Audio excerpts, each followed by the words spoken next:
क्या दिल्ली योगी आदित्यनाथ की बढ़ती ताकत से बेचैन है? क्या 2027 का चुनाव और 2029 की सियासत अब योगी के इर्द गिर्द घूमने लगी है? आखिर मंच से लगातार 3 बड़े केंद्रीय नेताओं ने योगी की तारीफ क्यों की और उसके तुरंत बाद अमित शाह ने उन्हें दिल्ली क्यों बुला लिया?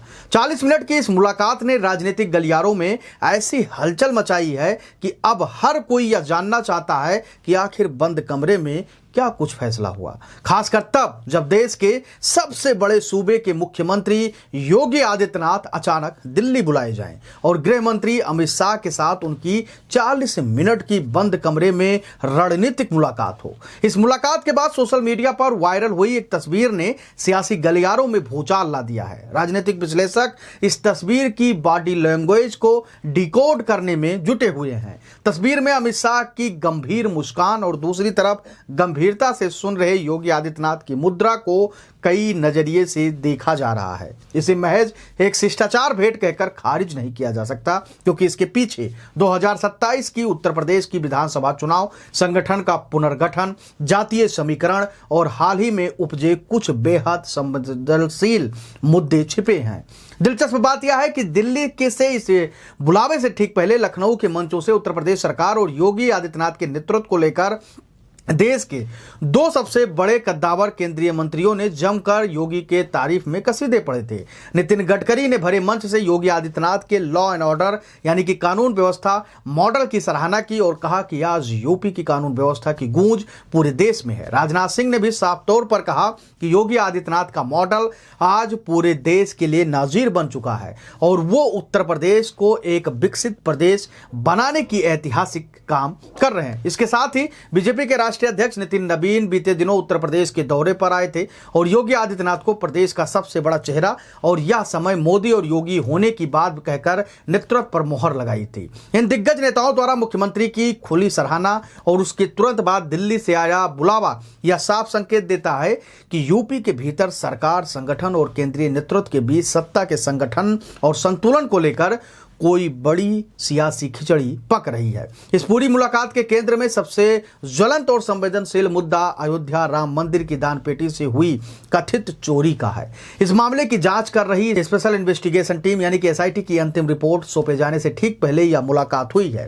राम मंदिर के चढ़ावे में करोड़ों रुपए के गबन, सुरक्षा कमियों को लेकर विपक्ष लगातार भाजपा के केंद्रीय नेतृत्व पर हमलावर है। विपक्ष की इस घेराबंदी के बीच योगी आदित्यनाथ इस मुद्दे पर फ्रंट फुट पर आकर बैटिंग कर रहे हैं और दोषियों के खिलाफ सख्त रुख अख्तियार किए हुए हैं। राजनीतिक गलियारों में चर्चा है कि राष्ट्रीय स्वयंसेवक संघ यानी कि आरएसएस ने बैकडोर से योगी आदित्यनाथ को खुली छूट दी है ताकि संकट से भाजपा, विश्व हिंदू परिषद और पूरे संघ यानी आरएसएस परिवार की छवि को बेदाग निकाला जा सके। एसआईटी टीम द्वारा रिपोर्ट दाखिल करने के लिए कुछ और समय मांगनी भी इसी बड़े राजनीतिक घटनाक्रम का हिस्सा माना जा रहा है। दिल्ली इस बात को अच्छी तरह जानती है कि राम मंदिर से जुड़े किसी भी विवाद की आज सीधे 2027 के विधानसभा चुनाव और भविष्य के 2029 के लोकसभा चुनाव पर पड़ सकती है। राजनीतिक पंडितों का मानना है कि दिल्ली के सामने इस समय एक अजीब सी दुविधा है।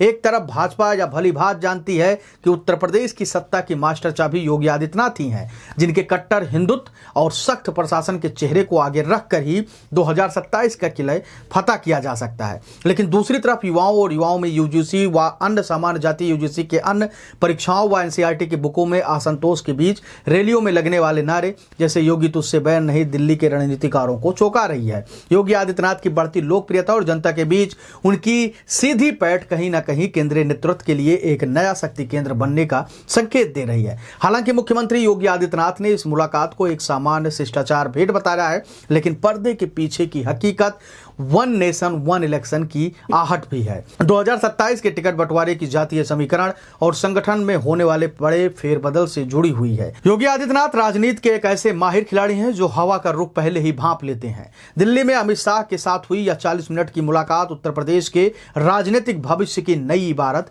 लिखेगी। देखना दिलचस्प होगा कि आने वाले समय में योगी आदित्यनाथ इस चक्रव्यूह को भेद कर विरोधियों और अपनों की चुनौतियों का सामना किस तरह करते हैं, क्योंकि माहौल पूरी तरीके से टाइट है। एक तरफ यूजीसी को लेकर तमाम जो सामान्य जाति के लोग वो सड़कों पर हुंकार भर रहे हैं, तो दूसरी तरफ राम मंदिर के पेटी में दान चोरी को लेकर भी विरोधी और विपक्षी लगातार योगी आदित्यनाथ को घेरने का काम कर रहे हैं। ऐसे में भारतीय जनता पार्टी के ऊपर दो धारी तलवार लटकी हुई है और अगर कोई इस मुश्किल घड़ी से बीजेपी को निकाल सकता है तो वो योगी आदित्यनाथ हैं, ऐसा राजनीतिक सूत्र कहते हैं। आरएसएस भी यही चाहता है और शायद अमित शाह से मुलाकात की ये तस्वीर जो वायरल हुई है इसी बात को लेकर हुई है। आप अपनी राय हमें कमेंट सेक्शन में जरूर दीजिएगा और बताइएगा कि योगी आदित्यनाथ भविष्य के कितने बड़े नेता हैं और क्या राजनाथ सिंह और नितिन गडकरी ने जिस प्रकार से खुले मंच से उनकी तारीफ की, नितिन नवीन ने कहा कि यह समय मोदी और योगी का है और उसके बाद अनुराग सिंह से सीएम हाउस में मुलाकात, उसको लेकर आप क्या कुछ सोचते हैं? आखिर में उत्तर प्रदेश की राजनीति में क्या कुछ बड़ा होने वाला है?